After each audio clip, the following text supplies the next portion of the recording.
32 ঘন্টা, প্রায় 1550 কিলোমিটার এক পাগলাটে যাত্রা কলকাতা থেকে বিদ্যার পর্যন্ত।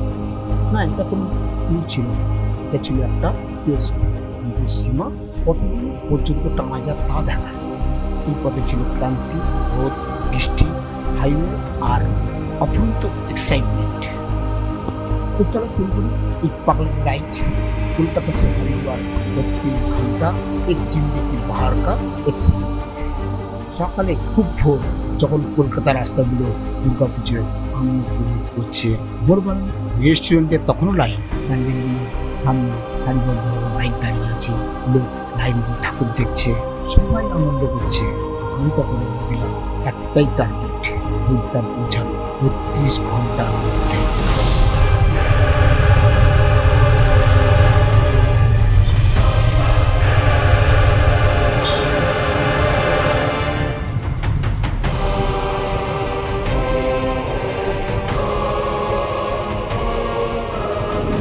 সাউন্ডটা একটু গন্ডগোল হচ্ছে, তো একটু চেক করে দেখে নিই।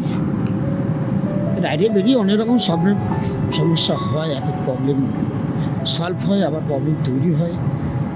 এইভাবে তো জীবনে সমস্যা না থাকলে কোনো কিছু স্বাদ ভালো লাগবে না। সব কিছু যখন স্মুথ হবে না, তখন অত ভালো লাগবে না। সাউন্ডটা চেক করলাম, মোটামুটি ঠিক আছে, তো রাইডটা কন্টিনিউ করছি। আচ্ছা, সকালবেলা বেরিয়ে থেকে দিনটা খুব সুন্দর কাটছে। সকালে বেরিয়ে অন্য সময় রাইডে বেরিয়ে পথে লোকজন থাকে না, শুনশান একদম, কিন্তু আজকে দেখছি পথে প্রচুর লোক ঠাকুর দেখছে, সুন্দর সুন্দর প্যান্ডেল, সুন্দর আলো। রাস্তায় একটু জাম ছিল, তার জন্য কিছুটা সময় আমার কাছে। আস্তে আস্তে চলে যাই, যতদূর যেতে পারবো যাবো। মেন তো ডেস্টিনেশন নয়, মেন হচ্ছে ট্রাভেল জার্নি রাইড, এই হচ্ছে মেন। ডেস্টিনেশনে কী আছে, আজ না কাল হবে, কাল না বিষয়। হাইওয়েতে নামতেই সূর্য উঠল, রোদের আলো ধীরে ধীরে গায়ে পড়ছে। মনে হচ্ছিল এই মুহূর্তটাই পুরো যাত্রা শুরু। এখানে আবার ডাইভার্সন করেছে, ব্রিজের কাজ চলছে, তো শক্তি করে বাঁদিকে ব্রিজের কাজ চলছে। এখানে জ্যামজট সন্ধ্যাবেলা এবং সকাল 10টার সময় প্রচণ্ড পরিমাণে জ্যাম।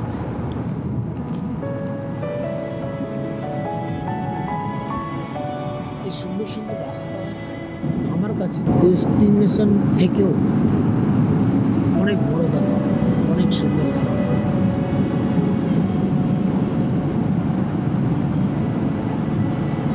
আমরা একটা গন্তব্যস্থলে যাচ্ছি, সেই গন্তব্য সম্পর্কে আমরা জানি এটা এই আছে, ট্রেনে গেলাম বা ইলেকট্রিনে গেলাম, কিন্তু রাস্তার যে সুন্দর দৃশ্যটা, গন্তব্য যাওয়ার রাস্তার যে সুন্দর দৃশ্যটা, ওটা মানুষ বাইক রাইডে সেটা সম্পূর্ণ 100% আমরা খুশি। চলে আসলাম আমরা দুর্গাপুর। ওয়েস্ট বেঙ্গলের মধ্যে যে কটা সিটি আছে তার মধ্যে অন্যতম হচ্ছে দুর্গাপুর। দুর্গাপুরকে আমরা শিল্প অঞ্চল বলে জানি।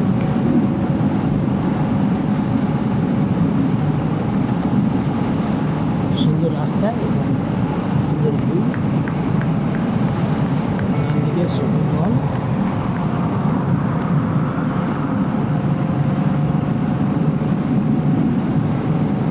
এখন কিন্তু দুর্গাপুরের ওয়েদারটা কিন্তু খুব মনোরম ওয়েদার, হালকা হালকা শীত, ঠান্ডা, হালকা হালকা ঠান্ডা আছে। এই ব্রিজটাই ওয়েস্ট বেঙ্গল এবং ঝাড়খণ্ডকে যুক্ত করেছে। আমরা প্রবেশ করলাম ঝাড়খণ্ডে।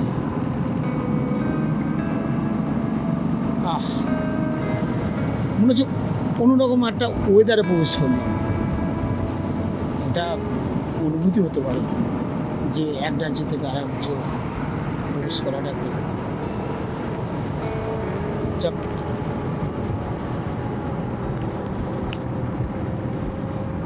Welcome to Jharkhand. ঝাড়খণ্ড এখানে তেলের দাম ওয়েস্ট বেঙ্গল থেকে কম। ঝাড়খণ্ড ছাড়ার আগে আমি ট্যাঙ্কে তেলটা ভরিয়ে নেওয়া হয়েছে। সকালবেলা 5:32 আমি ডানকুনি দিয়েছিলাম। এখনও পর্যন্ত বাড়ির থেকে প্রায় 350 কিলোমিটার চলে এসেছি। আজকে ডেস্টিনেশন ঠিক করেছিলাম 700 কিলোমিটার বারাণসী। এখন ঘড়িতে সময় হচ্ছে 9:30। দেখবো আগে কী পরিস্থিতি থাকে রাস্তায়, সেই মতন ডেস্টিনেশন ঠিক করব। যদি টাইম মতন আমি বারাণসী পৌঁছে যাই 6টা-7টা, তাহলে বারাণসী স্টে করে যাবো। আর যদি তার আগে বিকেল 4টের মধ্যে যদি বারাণসী পৌঁছে যাই, তাহলে আগে ডেস্টিনেশন বাড়িয়ে নেব। তো এখন রাস্তাও ঠিক আছে, গাড়িও ঠিকঠাক চলছে, গাড়ি 80 থেকে 100-র মধ্যে রান করছে। হ্যাঁ, রাস্তা খুব বিউটিফুল। তো পেটে তো হালকা হালকা খিদে পাচ্ছে। সকালবেলা ব্রেকফাস্ট করতে মন চাইছে। একটা ধাবা দেখে ভালো হয়। কন্টিনিউ 1 নাগারে বাড়ি থেকে 1 নাগারে রাইড করেছি, নন স্টপ। এখনও দাঁড়াই, এবার একটু ভাবছি দাঁড়াবো।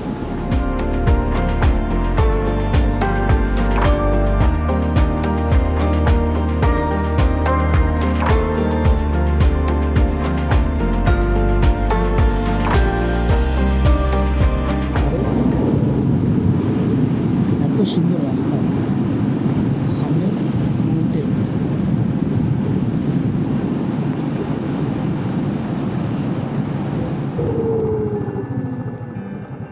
চলো এবার দেখি, একটু পেট্রোল পাম্পে চলে এসেছি ঝাড়খণ্ডের। আশা করি এখানে সস্তা হবে।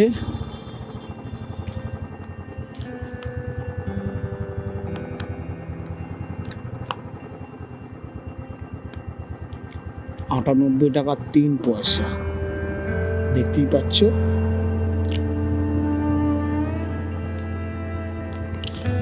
যাক, তেলের দামটা অনেক কম, এটা 7 টাকার ডিফারেন্স। তো 98 টাকা 3 পয়সা, 98, মানে আমাদের কলকাতার থেকে প্রায় 7 টাকা ডিফারেন্স। ফুল ট্যাঙ্কটা করে নিলাম। আগে বিহার, ওখানেও যথাসম্ভব 100-500 টাকা দাম হবে। চলো এবার গাড়ির তো খাবার হয়ে গেল, এবার আমার তো কিছু খিদে লাগবে। টাইমটা তো বেশ 10টা ভাব বাজছে। ব্রেকফাস্টের সময় হয়ে গেল। আগে একটু দাঁড়িয়ে ব্রেকফাস্টটা করে নেব, তারপর আবার রাইড কন্টিনিউ করবো। চোখও জুড়িয়ে যাচ্ছে, মনও জুড়িয়ে যাচ্ছে। এত সুন্দর ও লাভলি। এইসব রাস্তায় বাইক চালানো মানে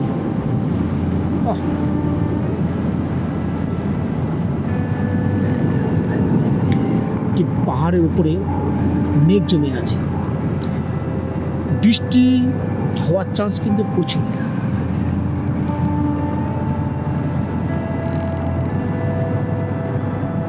চলো একটা ধাবায় ব্রেকফাস্ট লাঞ্চ করা যাক, অনেকক্ষণ হয়ে গেছে। তো রাস্তায় যেমন একটা ধাবা পেলাম,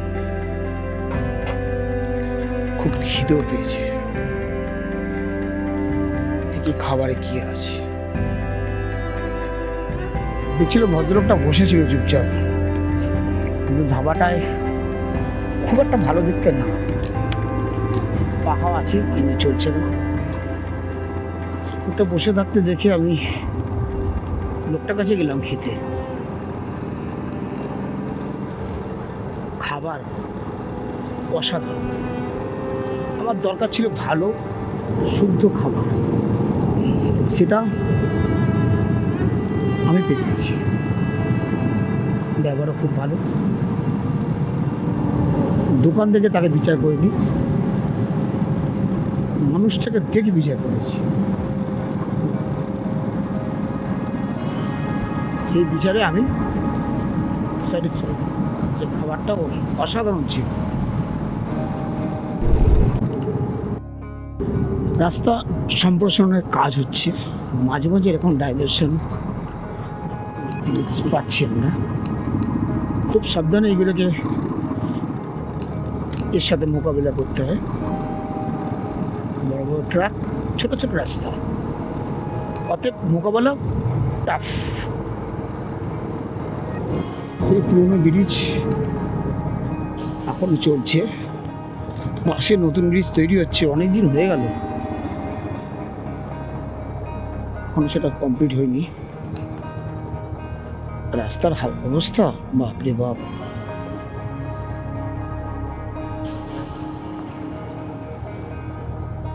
ডেঞ্জারাস অবস্থা ব্রিজের।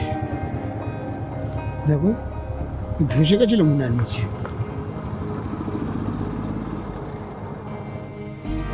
প্রায় 500 কিলোমিটার পার হয়ে গেছে, শরীর ক্লান্ত, কিন্তু মনে এখনো এনার্জি ফাটছে। থেমে 1 কাপ চা খেলাম, কিছু ফটো তুললাম, তারপর আবার রওনা।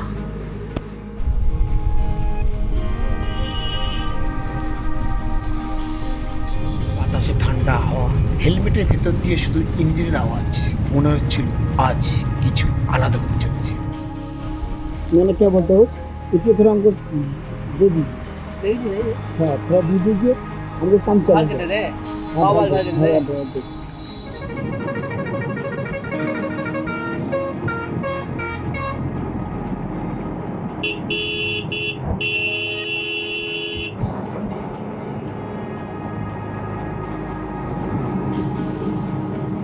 দুপুরের রোদ তখন একটু নির্মম, রাস্তায় ঝলসানো তাপ, কিন্তু মনে একটা লাইন ঘুরছে, हर सफर में थोड़ा पेन होना चाहिए, तब डेस्टिनेशन का वैल्यू समझ आती है।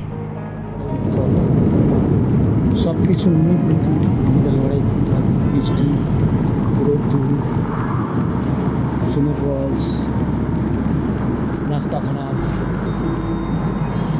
রাস্তা জ্যাম, সব কিছু।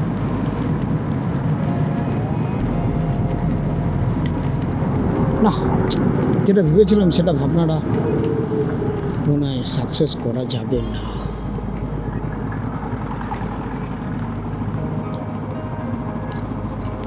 বৃষ্টি, ডাইভারশন এবং যানজট রাইডকে সোল করে দিল।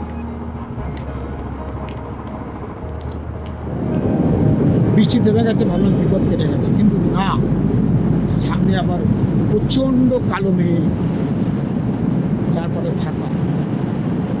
এই কালো মেঘটা ক্রস করতে পারলে মনে হয় বৃষ্টির হাত থেকে নাই, জানি না। ঠান্ডা ঠান্ডা অল্প অল্প হাওয়া দিচ্ছে, কিন্তু সামনে আবার মনে হচ্ছে একটু জ্যাম জ্যাম আছে। আবার আর একটা চিন্তা। যাই হোক, বেনারসে খুব কাছাকাছি চলে এসেছি।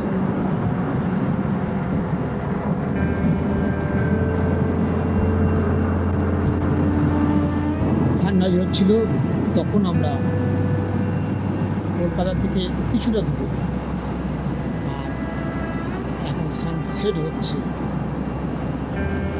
এখন বারাণসী থেকে জাস্ট কিছুটা দূরে।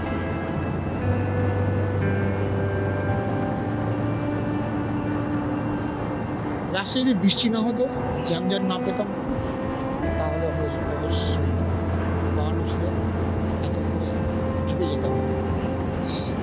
এখন সময় সন্ধ্যে 6টা, আমি বারাণসী পার করছি। প্রায় 12 ঘন্টা হয়ে গেছে আমি বাইক রাইড করছি। হর হর মহাদেব।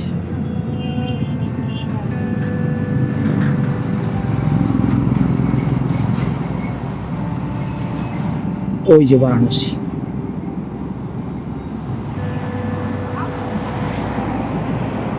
বারাণসী থেকে জৌনপুর, সুলতানপুর, লখনৌ, সীতাপুর, বারেলি, রামপুর, মুরাদাবাদ, নাজিবাবাদ হয়ে আমি হরিদ্বার যাব।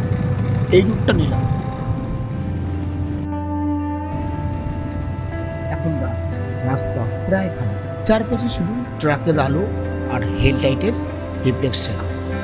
ক্লান্তিও আছে, কিন্তু হাওয়ায় স্পর্শ যেন নতুন এনার্জি দিচ্ছে।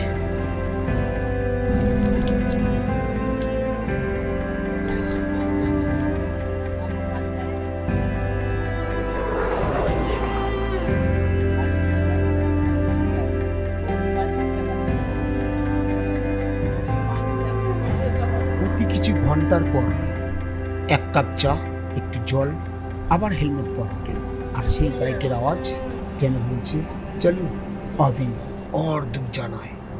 রাতের হাইওয়ে মানে এক আলাদা ফিল, একটা নীরবতা, একটা একাকিত্ব, কিন্তু সেই সাথেই একটা অদ্ভুত শান্তি।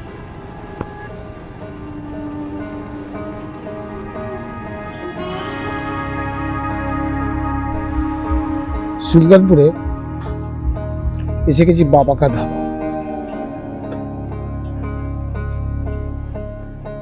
বিশাল বড় ধাবা, পার্কিং আছে।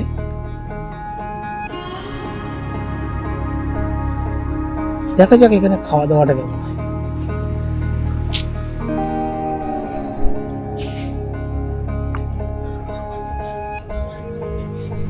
বাবাকা ধাবায় 4 ঘন্টা আমার কেটে গেল। এখানে আমি একটু রেস্ট নিয়ে তারপর আবার রাইড শুরু করছি। এখন টাইম বাজে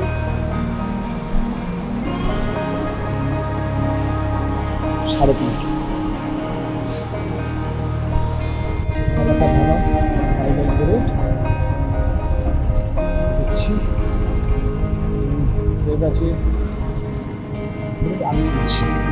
আমি এখন উত্তরপ্রদেশ পেরিয়ে উত্তরাখণ্ডের দিকের পথে।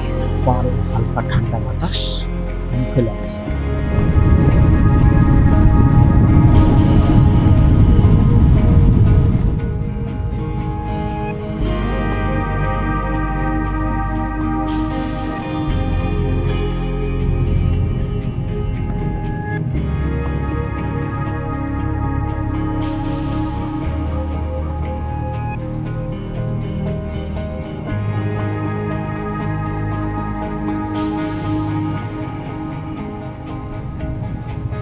রাস্তাটা যতই দীর্ঘ হোক, সামনে এগিয়ে যাওয়ার এনার্জিটাই সব। ক্লান্ত লাগছে, কিন্তু সামনে হিমালয়ের দিকের হাওয়া যেন টানছে। হরিদ্বার এখান থেকে 172 কিলোমিটার, আর জিপিএস দেখাচ্ছে আমার সময় লাগবে 4 ঘন্টা 57 মিনিট। 32 ঘন্টার মধ্যে প্রায় শেষ কয়েক ঘন্টা শরীর অবসন্ন, কিন্তু মন যেন আগের চেয়ে আরো ধীর। মুরাদাবাদের জ্যাম, বাপরে বাপ, বিশাল কনজেস্টেড এলাকা।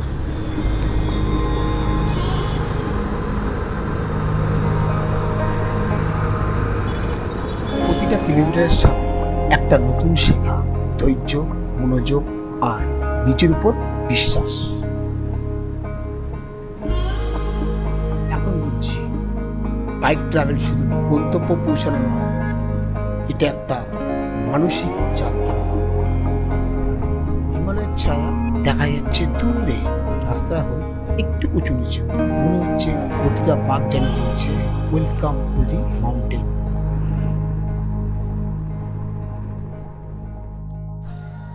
অবশেষে 32 ঘন্টার সেই লম্বা যাত্রার শেষ স্টপেজ হরিদ্বার।